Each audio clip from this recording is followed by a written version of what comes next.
imanul muqallid, yaitu tentang status imannya orang yang bertaklid, yang mengikuti, ikut-ikutan orang lain. Artinya dia mengikuti keimanan, mengikuti dalam masalah tauhid tanpa mengetahui dalil. Itu yang dimaksud dengan taklid di sini. Jadi dia mengikuti taklid dalam tauhid tanpa mengetahui dalil. Dia meyakini bahwa Allah Subhanahu wa taala itu ada, tetapi dia tidak tahu dalil tentang adanya Allah Subhanahu wa taala.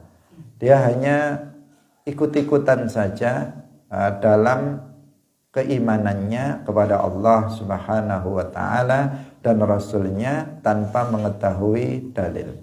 Salatullah, salamullah alal hadi Rasulillah. Assalamualaikum warahmatullahi wabarakatuh. Hadirin hadirat rahimakumullah. Jangan lupa untuk berniat ikhlas lillahi ta'ala. Qala al-muallifu rahimahullahu ta'ala, إذ كل من قلد في التوحيد إيمانه لم يخل من ترديد ففيه بعض القوم يحكي الخلف وبعضهم حقق فيه الكشف فقال إن يجزم بقول الغير كفى وإلا لم يزل كفى وإلا لم يزل في الضير إذ كل من قرنا utawi saben-saben wong qallada kang taklid utawa manut sapa man fit tauhidi ing dalam tauhid imanuhu iku imanuhu utawi imane kullu man qallada fit tauhid iku lam yakhlu ora sunyi apa imanuhu min tardidin sangking keragu-raguan. Fafihi mongko iku ing dalem taklite imane muqallid. Fafihi mongko iku ing dalem imane muqallid ba'dul qaumi utawi sebagiane kaum iku yahki nyeritaaken sapa ba'dul qaum al-khulfa ing pira-pira perbedaan pendapat. Wa ba'duhum lan utawi sebagiane kaum iku haqqaqah masta'aken sapa ba'duhum fihi ing dalem imanul muqallid al-kashfa ing aweh penjelasan. Faqala mongko ngucap sapa ba'duhum in yajzim lamun mantepaken sapa muqallid biqaulil ghairi kelawan ucapane wong liya kafa mongko iku cukup. Wa illa cukup tegese sah imane. Wa illa lan lamun ora ya juzim lam yazal mongko ora kingsir-kingsir sapa muqallid iku fi dhairi ing dalem bahaya. Hadirin hadirat kaum muslimin muslimat rahimakumullah. Pembahasan kita pada pagi hari ini adalah tentang imanul muqallid, yaitu tentang status imannya orang yang bertaklid, yang mengikuti, ikut-ikutan orang lain. Artinya dia mengikuti keimanan, mengikuti dalam masalah tauhid tanpa mengetahui dalil. Itu yang dimaksud dengan taklid di sini. Jadi dia mengikuti taklid dalam tauhid tanpa mengetahui dalil. Dia meyakini bahwa Allah Subhanahu wa taala itu ada, tetapi dia tidak tahu dalil tentang adanya Allah Subhanahu wa taala. Dia hanya ikut-ikutan saja dalam keimanannya kepada Allah Subhanahu wa taala dan Rasulnya tanpa mengetahui dalil. Nah, sebelum kita masuk di sini, terlebih dahulu kita perlu mengetahui bahwa berpikir bahwa Allah Subhanahu wa taala itu menganugerahkan kita nikmat berupa akal. Dan Allah memerintahkan kita dengan akal kita agar kita menggunakannya untuk berpikir. Memikirkan makhluk Allah Subhanahu wa taala yang telah Allah ciptakan, yang kita saksikan, yang kita lihat di sekitar kita. Dengan berpikir tersebut, maka kita akan mengetahui bahwa Allah Subhanahu wa taala itu ada dan bahwa Allah Subhanahu wa taala itu maha kuasa. Dan ini adalah akal adalah nikmat yang Allah anugerahkan kepada kita dan fungsinya adalah untuk berpikir. Maka mensyukuri nikmat akal adalah dengan menggunakan akal tersebut berpikir tentang makhluk Allah dalam rangka untuk mengenal Allah Subhanahu wa taala. Banyak sekali di dalam Al-Qur'an ayat-ayat yang memerintahkan kita agar menggunakan akal untuk berpikir tentang makhluk Allah. Di antaranya dalam surat Az-Zariyat ayat 21. Allah Subhanahu wa taala berfirman, "Wa fi anfusikum afala tubsirun." Dan pada diri kalian, apakah kalian tidak berpikir? Tidak melihat dengan penglihatan tafakkur berpikir. Wa fi anfusikum afala tubsirun. Dan pada diri kalian sendiri, apakah kalian itu tidak berpikir? Artinya ini perintah Allah kepada kita agar kita itu berpikir tentang diri kita sendiri. Karena jika kita mau berpikir, bukan hanya kita berpikir, jangankan berpikir kepada selainnya, berpikir tentang diri kita sendiri saja, maka kita sudah akan mengetahui secara pasti bahwa Allah itu ada dan bahwa Allah itu maha kuasa. Hanya berpikir tentang diri sendiri. Belum kita berpikir tentang bumi dengan segala isinya, tentang binatang dengan segala macamnya, dengan tumbuh-tumbuhan dengan segala jenisnya. Belum berpikir tentang langit, belum berpikir tentang bintang-bintang, matahari, bulan, dan sebagainya. Kita belum berpikir tentang semuanya itu. Hanya kita berpikir tentang diri kita sendiri, itu sudah akan bisa menyimpulkan bahwasanya Allah itu ada dan bahwasanya Allah itu maha kuasa. Misalnya kita berpikir tentang diri kita sendiri. Dia mengatakan, saya ini ada. Setelah sebelumnya saya ini nggak ada. Dulu saya nggak ada, sekarang saya ada. Setelah sebelumnya dahulu kala itu saya tidak ada. Maka adanya saya setelah saya tidak ada, itu pasti ada yang mengadakan saya dari tiada menjadi ada. Berarti sang pencipta yang mengadakan saya itu pasti ada. Dari situ kita sudah tahu bahwa Allah itu ada, bahwa Al-Khaliq itu ada. Hanya berpikir tentang diri kita sendiri, belum berpikir yang lainnya. Apabila kita berpikir lebih dalam lagi, maka kita akan mengetahui bahwa Allah yang menciptakan kita itu adalah Zat yang maha kuasa. Kalau kita berpikir misalnya tentang bahwa kita misalnya makan, kita minum, itu melalui satu jalan. Kemudian masuk ke dalam rongga badan kita,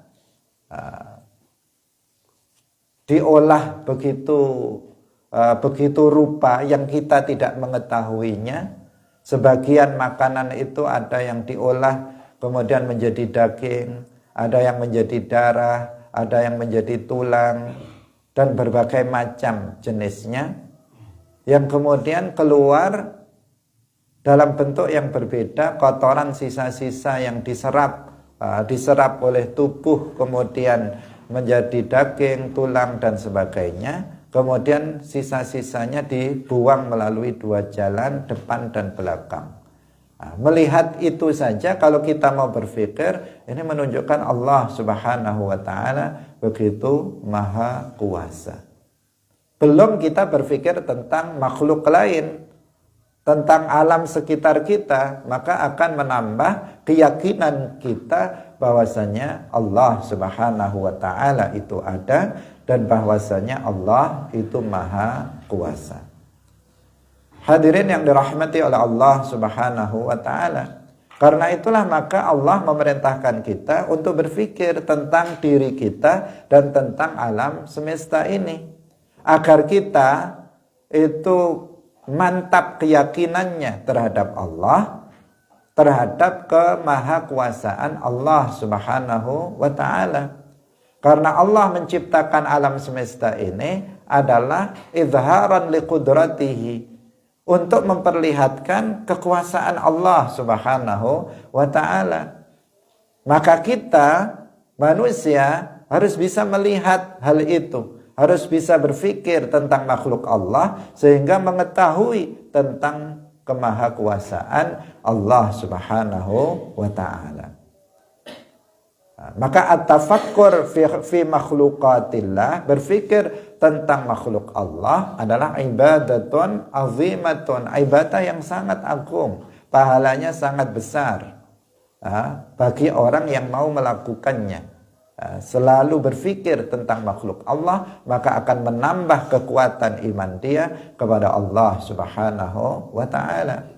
Semakin jarang seseorang berpikir tentang makhluk Allah, maka semakin lemah keimanan dia kepada Allah.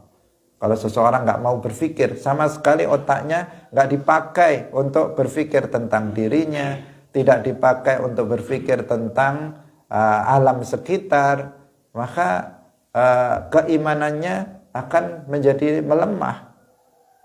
Kalau kita berpikir tentang misalnya panca indera kita atau indera yang kita miliki, bagaimana mata, kenapa letaknya di situ, tidak di samping kanan kiri atau depan belakang. Hidung kenapa menghadap ke bawah. Coba dilihat hikmah yang ada. Kenapa ada alis, kenapa ada bulu mata, kenapa rambut ada di atas kepala, misalnya, dan seterusnya.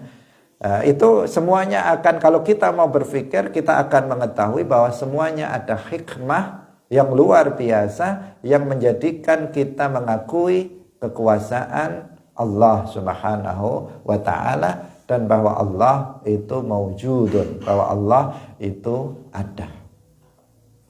Hadirin yang dirahmati oleh Allah Subhanahu wa ta'ala, sehingga Abdullah bin Abbas radhiyallahu anhu, beliau mengatakan, tafakkaru fi khalqillah wala tafakkaru fi dzatillah.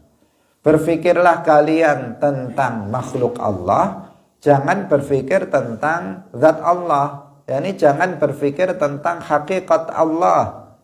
Karena kalau hakikatullah itu hanya Allah yang mengetahuinya. La ya'rifu haqiqatallah illallah. Tidak ada yang mengetahui hakikatnya Allah kecuali hanya Allah. Karena hakikatullah laisa jisman. Hakikat Allah itu bukan berupa jisim. Sementara yang kita ketahui itu hanya berupa jisim, yang bisa dijangkau oleh akal kita, oleh pikiran kita, itu hanya sesuatu yang berupa jisim. Sementara Allah bukan jisim, maka Allah tidak terjangkau oleh akal pikiran manusia. Sehingga karena zat Allah tidak bisa terjangkau oleh pikiran manusia, maka kamu jangan berpikir tentang zat Allah, tentang hakikat Allah. Berpikirlah tentang makhluk. Karena kalau berpikir tentang makhluk, maka akal kita akan bisa menjangkaunya, meskipun tidak seluruhnya. tidak seluruhnya bisa terjangkau, tetapi ketika kita berpikir tentang makhluk, pada umumnya akal kita bisa menjangkaunya, yang kemudian sampai kepada sebuah kesimpulan bahwa Allah itu ada dan bahwa Allah itu maha kuasa atas segala sesuatu. Maka gunakanlah akal kita untuk berpikir tentang makhluk Allah. Kalau kita, karena di sekitar kita ini kan semuanya makhluk Allah. Untuk berpikir tentang makhluk Allah, kita tidak disyaratkan harus kita pergi ke pantai sana atau pergi ke Gunung Bromo, alasannya untuk tafakkur fi khalqillah. Ya boleh-boleh saja at-tafakkur yang seperti itu jika benar tujuannya seperti itu. Tetapi untuk at-tafakkur fi makhluqatillah, di sekitar kita makhluk, di sekitar kita makhluk, kita bisa berpikir tentang itu, berpikir tentang diri kita, nggak harus pergi kemana-mana, bisa berpikir tentang teman kamu, berpikir tentang lihat ke atas ada langit, pikirkan langit itu yang begitu luas tanpa ada tiangnya, dia bisa tidak jatuh. Pikirkan tentang matahari, pikirkan tentang bulan, pikirkan tentang bintang-bintang. Nggak perlu kamu pergi jauh-jauh, cukup keluar rumah, lihat ke atas, kamu sudah bisa berpikir. Pikirkan tentang tumbuh-tumbuhan yang ada di sekitar kamu. Itu ada pohon rambutan, pohonnya sama, rasanya beda, warnanya beda dan sebagainya. Semuanya tumbuh dari tanah yang sama, tetapi dengan nama buah yang sama, tetapi beda warna, beda rasa dan seterusnya. Itu semuanya kan menunjukkan apa? Kemahakuasaan Allah Subhanahu wa ta'ala dan seterusnya. Hadirin yang dirahmati oleh Allah Subhanahu wa ta'ala. Karena sebagian orang ada yang ingin tadabbur, harus dia menghabiskan uang untuk rihlah, untuk tanazzuh ke tempat-tempat tertentu yang menurut dia itu adalah indah. Tetapi ternyata ketika di sana justru lupa karena yang dia ingat hanya bersenang-senang di tempat itu, bukan tadabbur, bukan tafakkur fi makhluqatillah. Hadirin yang dirahmati oleh Allah Subhanahu wa ta'ala, dan ilmu tauhid itu adalah mengajak kita berpikir tentang makhluk untuk mengenal Allah Subhanahu wa ta'ala. Seperti yang kita contohkan tadi. Ketika kita berpikir tentang diri kita, maka kemudian kita akan meyakini bahwa Allah itu ada dan Allah itu maha kuasa. Itulah ilmu tauhid itu seperti itu, berpikir tentang makhluk untuk mengenal Allah Subhanahu wa ta'ala al-Khaliq. Sehingga dalam sebuah hadis disebutkan, man arafa nafsahu faqad arafa rabbahu. Barang siapa yang mengenal dirinya, maka dia telah mengenal Tuhannya. Sebagian orang yang pemahamannya buruk itu menyalahpahami hadis ini.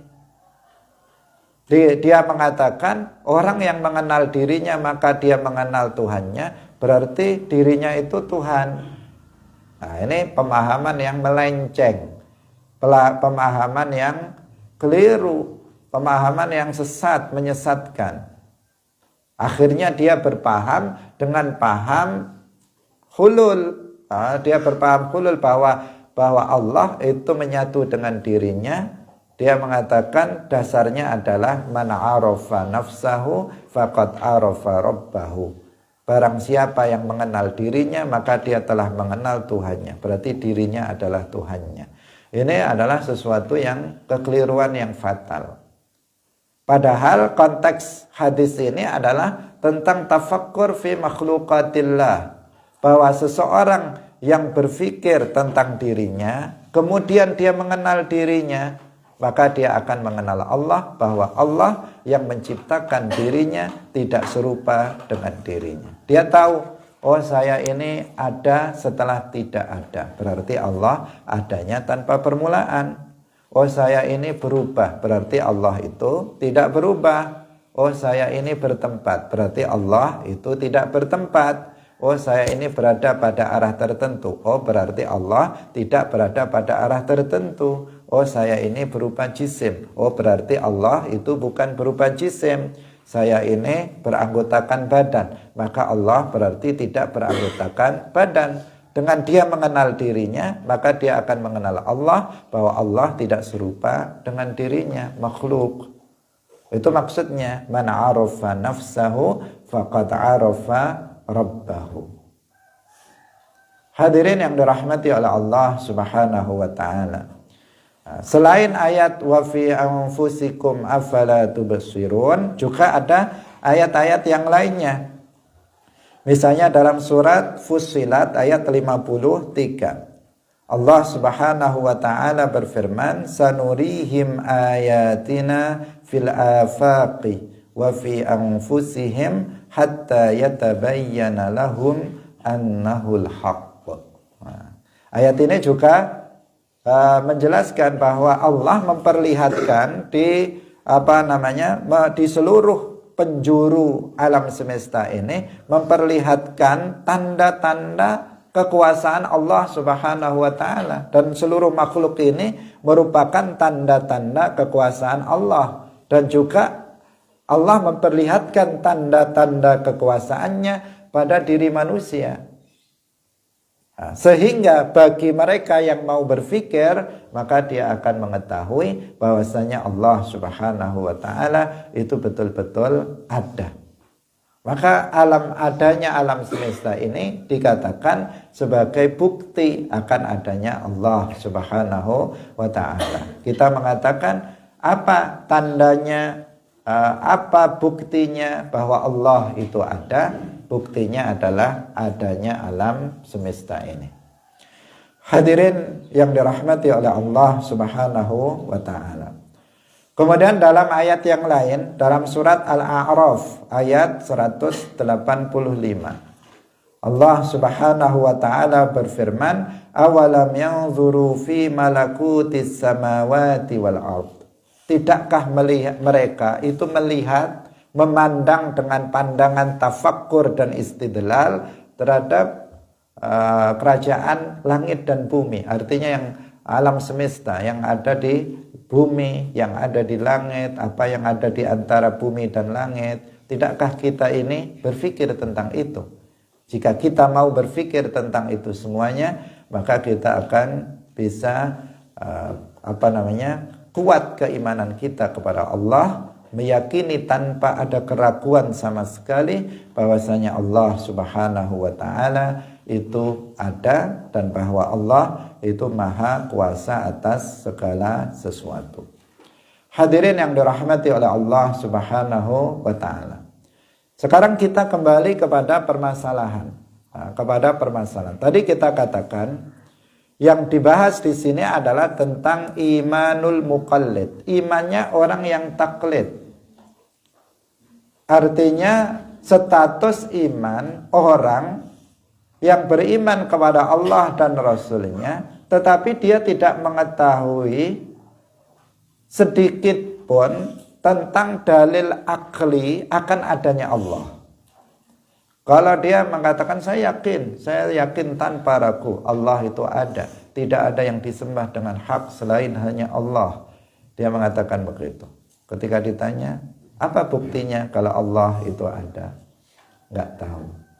Dia nggak tahu. Dia hanya ikut-ikut. Dia hanya ikut-ikut bapak-bapaknya dulu. Dia ikut orang tuanya, dia ikut gurunya dan sebagainya. Taklid. Dia taklid tanpa menggunakan akalnya untuk berpikir, untuk mengetahui dalil akli tentang adanya Allah Subhanahu wa taala. Maka status orang seperti ini bagaimana? Menurut qaul yang mu'tamad, karena di sini yang disebutkan ini ada beberapa pendapat, dan diantaranya pendapat yang tidak mu'tamad yang disebutkan dalam kitab Jauharatut Tauhid. Kita ingin menjelaskan terlebih dahulu al-qaulul mu'tamad dalam ahli sunnah wal jamaah, di kalangan para ulama ahli sunnah wal jamaah, benar bahwa di sini ada beberapa perbedaan pendapat di antara kalangan para ulama ahlul kalam, para ulama akidah. Tetapi al-qaulul mu'tamad dalam masalah ini, yang bisa dibuat pegangan dalam masalah ini, bahwa imanul muqallid itu adalah sah. Imannya muqallid itu sah, sahih. Hanya saja dia jatuh kepada dosa. Hanya saja dia jatuh kepada dosa. Artinya orang yang beriman tanpa mengetahui dalil akli akan adanya Allah, maka imannya orang ini itu sah. Artinya dia statusnya mukmin muslim. Hanya saja dia asin, dia telah bermaksiat kepada Allah Subhanahu wa taala. Dia telah melakukan dosa. Kenapa? Karena dia tidak menggunakan akalnya untuk berpikir.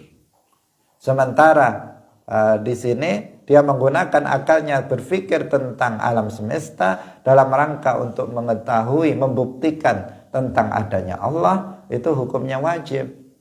Sementara dia menggurkan atau dia dia tidak pergunakan akalnya untuk berpikir tentang makhluk, maka dalam hal ini dia jatuh kepada dosa. Jatuh kepada dosa karena tidak menggunakan akalnya untuk berpikir.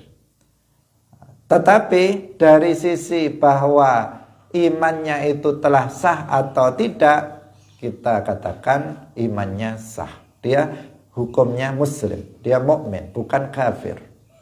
Bukan kafir. Sebagaimana yang dikatakan oleh sebagian ulama. Seperti halnya yang disebutkan di sini dalam kitab Jauharatut Tauhid, ini dalam nazam yang ke-11, ini adalah qaul yang tidak mu'tamad.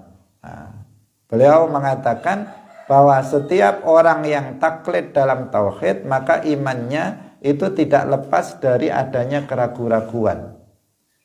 Menurut beliau bahwa seseorang yang imannya itu taklid, mengikut kepada orang, maka dipastikan ada keraguan-raguan dalam hatinya tentang adanya Allah. Sementara orang yang ragu-ragu terhadap adanya Allah, itu dia bukan mukmin.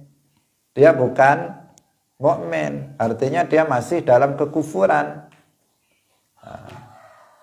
Bukankah di dalam Al-Quran Allah berfirman, innamal mu'minuna alladzina amanu billahi wa rasulihi thumma lam yartabu.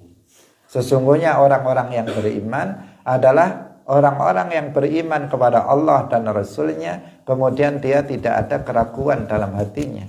Maka asyakku ala wujudillah, ragu terhadap adanya Allah, itu adalah kufur. Bahwa ragu-ragu terhadap adanya Allah itu adalah kufur, itu memang benar. Tetapi apakah orang yang imannya taklid itu mesti ada keraguan terhadap adanya Allah? Dalam faktanya tidak. Dalam faktanya tidak seperti itu.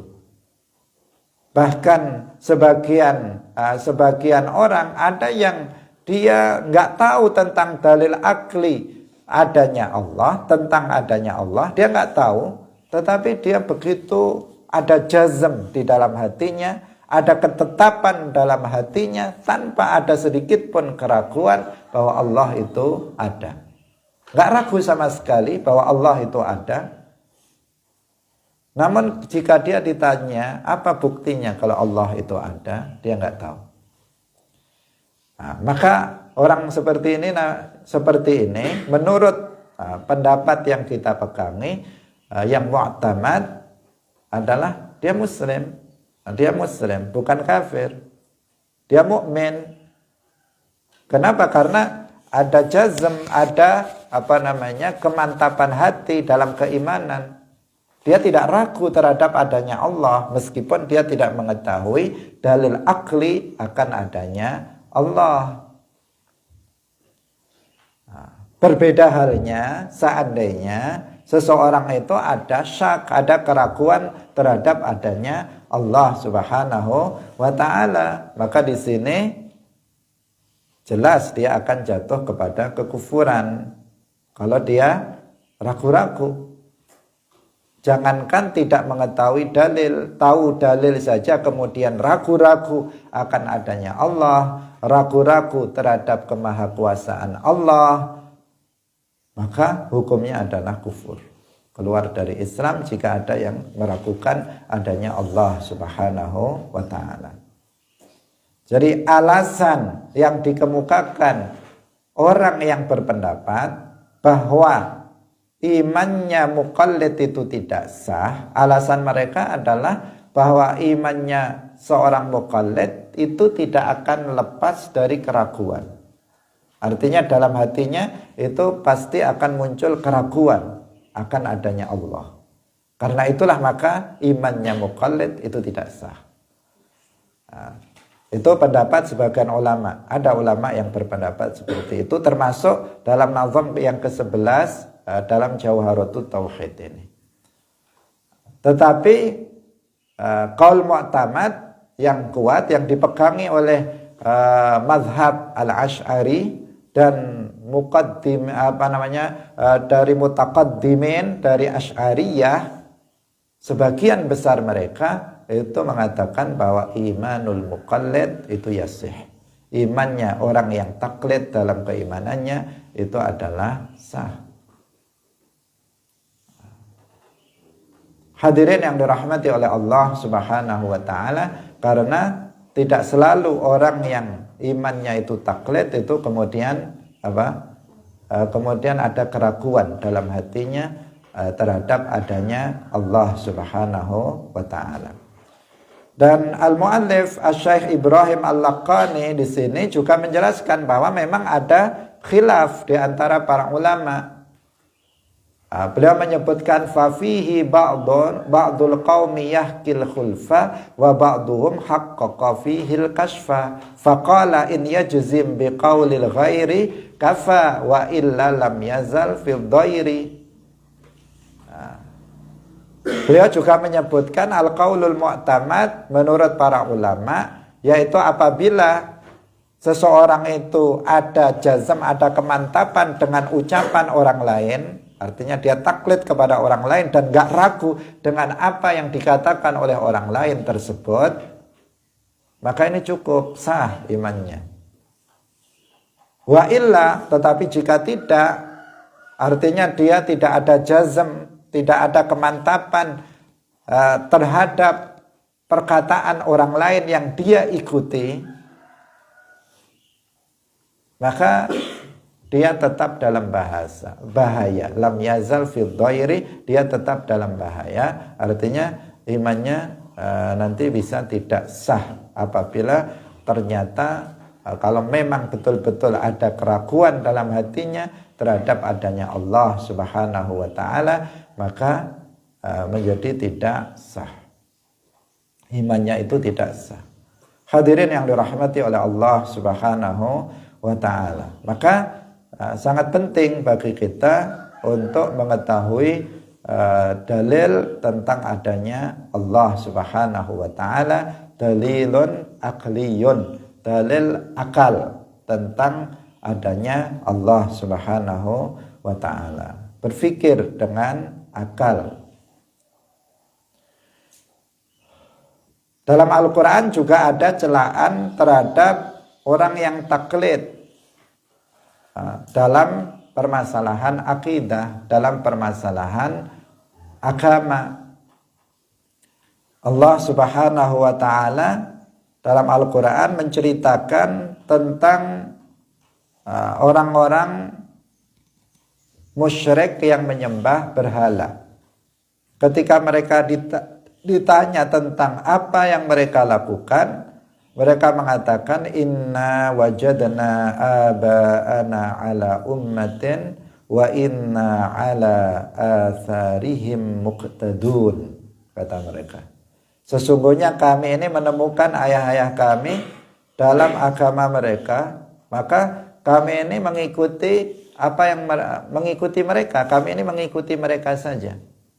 Jadi ketika mereka menyembah berhala, itu hanya ikut-ikutan kepada orang-orang tua mereka. Dan ini dicela di dalam Al-Quran yang menunjukkan bahwa taklid dalam masalah tauhid adalah sesuatu yang buruk, sesuatu yang hendaknya dihindari oleh seseorang. Imannya itu jangan hanya ikut-ikutan orang, tetapi iman kita adalah iman yang memang betul-betul dengan disertai mengetahui dalil akli akan adanya Allah Subhanahu wa ta'ala, meski secara global. Karena yang wajib ain dalam hal ini mengetahui dalil akli akan adanya Allah, yang wajib ain itu adalah mengetahuinya secara global, bukan secara tafsili. Kalau mengetahui dalil akli secara tafsili, maka itu fardu kifayah, tidak fardu ain. Secara global itu bagaimana? Ya, ketika ditanya apa buktinya bahwa Allah itu ada, buktinya adanya alam semesta ini. Udah seperti itu, maka itu sudah dikatakan dia telah mengetahui dalil akli akan adanya Allah secara ijmali, secara global. Bagaimana itu bisa dikatakan bahwa alam itu adalah bukti akan adanya Allah? Dia nggak bisa menguraikannya. Dia tidak bisa menguraikannya. Maka dia dikatakan telah mengetahui dalil ijmali dan dia telah gugur dari kewajiban istidlal, dari kewajiban untuk mencari dalil atas adanya Allah Subhanahu wa ta'ala. Hadirin yang dirahmati oleh Allah Subhanahu wa ta'ala, ini berbeda dengan taklid fil ahkam, dengan taklid dalam masalah hukum. Ini beda taklid kita kepada Al-Imamu Abi Hanifah, Al-Imam Malik, Al-Imam Asy-Syafi'i, Al-Imam Ahmad bin Hanbal.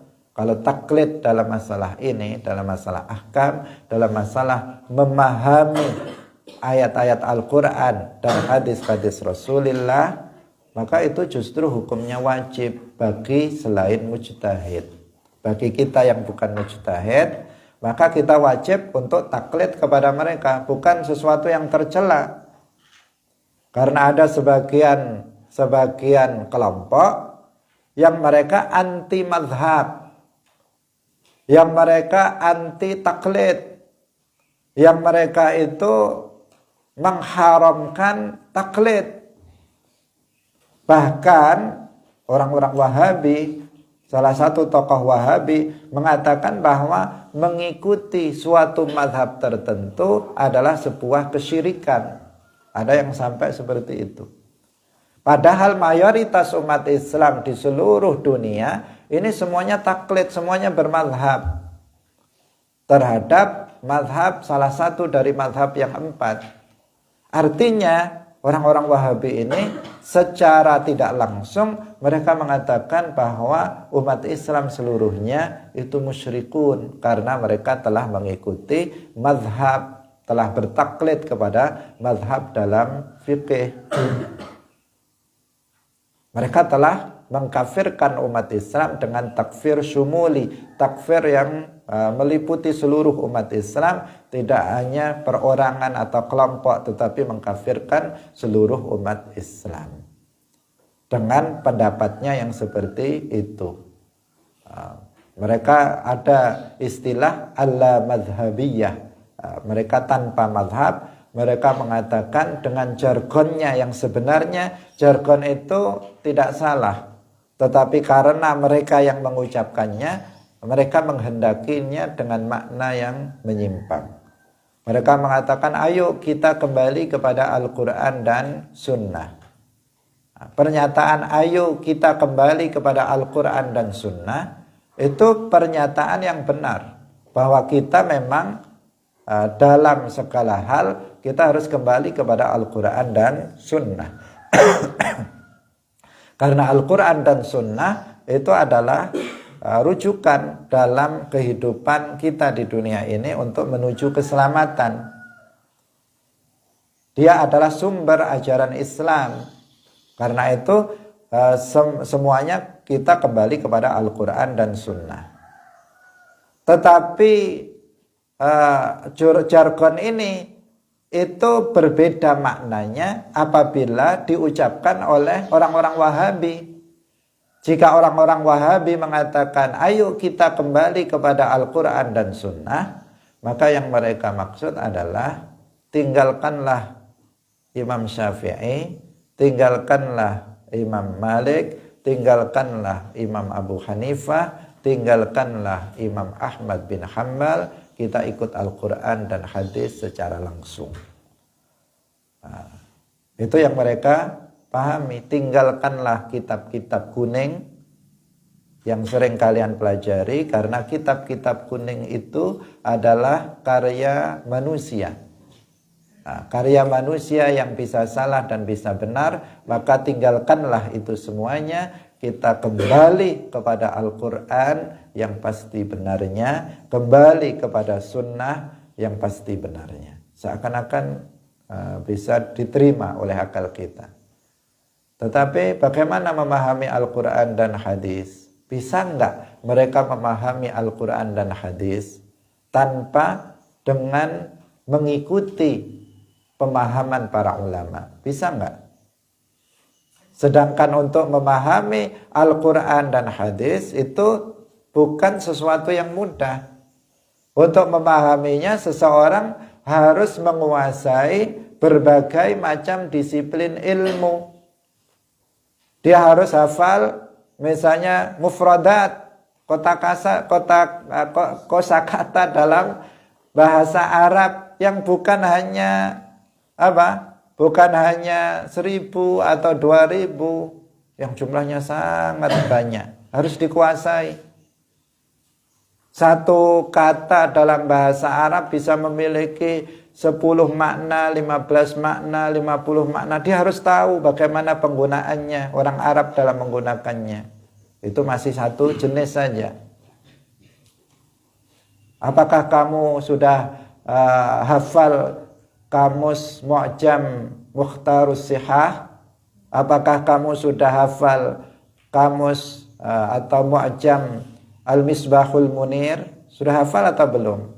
Jangankan kamus, Mu'jam Mukhtarus Sihah, Mahmud Yunus saja kamus itu belum hafal. Lihat kamusnya aja belum. Bagaimana kalau jika seperti itu kamu mau memahami Al-Quran? Baru mufradatnya saja.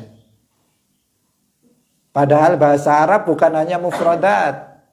Bahasa Arab bukan hanya mufradat. Ada nahwu, ada saraf, ada i'lal, ada berbagai macam jenisnya. Ilmu-ilmu terkait dengan bahasa Arab. Belum lagi balaghahnya. Itu masih satu ilmu yang harus dikuasai untuk memahami bahasa Arab, untuk memahami Al-Quran dan hadis yang diturunkan dalam bahasa Arab. Belum lagi dia harus tahu asbabun nuzul, dia harus tahu an-nasikh wal mansukh, dia harus tahu al-am wal khas, dia harus tahu al-mutlaq wal muqayyad. Dia harus tahu tentang hadis, ilmu hadis. Dia harus tahu tentang asbabul wurud. Dia harus hafal ratusan ribu hadis, karena hadis-hadis itu adalah penjelas penafsir Al-Quran. Maka dia juga harus menguasainya. Dia harus tahu usul fiqh. Dan seterusnya yang jumlahnya sangat banyak. Ilmu-ilmu yang sangat banyak yang harus dikuasai oleh orang yang ingin memahami Al-Quran dan hadis. Jika kamu ingin memahami Al-Quran dan hadis secara langsung tanpa melalui para ulama, apakah kalian mampu? Mereka mengatakan mampu. Saya lihat terjemahannya, terjemahan Al-Quran dan hadis. Kita katakan, kalau kamu itu memahami Al-Quran melalui terjemahan, apakah itu namanya kembali kepada Al-Quran secara langsung? Ya bukan, itu nggak langsung, itu namanya melalui terjemahan, padahal yang menerjemah itu manusia. Yang menerjemah itu manusia. Manusianya nggak jelas lagi. Kalau saya, kalau kami, Ahlus Sunnah wal Jamaah, jelas kami ini memahami Al-Quran dan hadis melalui Imam Syafi'i. Melalui Al-Imam Asy-Syafi'i radhiyallahu anhu, mengikuti pemahaman mereka, mengikuti pemahaman mereka para mujtahid, para mufassir. Sementara kamu jelas orangnya, keilmuannya sudah jelas, Imam Syafi'i, Imam Ahmad, Imam Abu Hanifah, Imam Malik, sudah jelas keilmuannya. Tidak diragukan, kalian juga tidak meragukannya. Sementara kamu memahami Al-Quran dan hadis melalui seorang penerjemah. Siapa penerjemahnya? Kamu sendiri nggak tahu siapa orangnya. Kamu sendiri nggak mengenal, apalagi keilmuannya. Banyak sekali terjemahan-terjemahan Al-Quran itu yang menyimpang. Karena Al-Quran nggak bisa diterjemahkan secara harfiah. Al-Quran tidak bisa diterjemahkan secara harfiah. Bahasa Indonesia tidak bisa menerjemahkan Al-Quran secara harfiah. Kenapa? Karena satu kata dalam bahasa Arab bisa memiliki 15 makna. Bagaimana menerjemahkannya secara harfiah? Nggak akan bisa. Gak bisa satu kata diterjemahkan dengan satu kata. Karena satu kata dalam bahasa Arab bisa maknanya 20, bisa maknanya 50. Bagaimana menerjemahkannya? Gak bisa. Nah, karena itu para ulama mengatakan haram menerjemahkan Al-Quran secara harfiah. Kalau kita mempelajari ulumul Quran, para ulama menyebutkan haram menerjemahkan Al-Quran secara harfiah. Yang boleh dilakukan adalah menerjemahkan penafsiran Al-Quran. Penafsiran dari Al-Quran yang diterjemahkan. Bukan Al-Quran diterjemahkan harfan-harfan, kata dengan kata, lafaz demi lafaz. Tidak bisa. Karena bahasa Arab begitu sangat luas, yang tidak bisa kemudian diterjemahkan kata demi kata, lawan satu kata dalam bahasa lain, dalam bahasa Indonesia, dalam bahasa Jawa, dalam bahasa Inggris, tidak bisa. Hadirin yang dirahmati oleh Allah Subhanahu wa ta'ala. Jadi kalau taklid di dalam masalah ahkam bagi selain mujtahid itu wajib. Wajib kita mengikuti salah satu dari madhab yang 4 itu dalam masalah fikih. Tetapi dalam masalah akidah, dalam masalah keimanan kepada Allah, maka nggak boleh seseorang itu taklid. Maksudnya bagaimana? Maksudnya dalam masalah akidah, dalam usulul akidah, seseorang ketika dia beriman kepada Allah Subhanahu wa ta'ala, maka dia harus mengetahui dalil akli akan adanya Allah Subhanahu wa ta'ala. Dan untuk itu maka dia harus berpikir tentang makhluk Allah, sehingga dia mengetahui bahwasanya Allah Subhanahu wa ta'ala itu ada, dan bahwa Allah Subhanahu wa ta'ala itu maha kuasa. Hadirin yang dirahmati oleh Allah Subhanahu wa ta'ala, demikian pengajian kita pada pagi hari ini. Semoga bermanfaat bagi kita semuanya. Barakallahu fikum, wallahu muwaffiq ila aqwamit thoriq. Wassalamualaikum warahmatullahi wabarakatuh.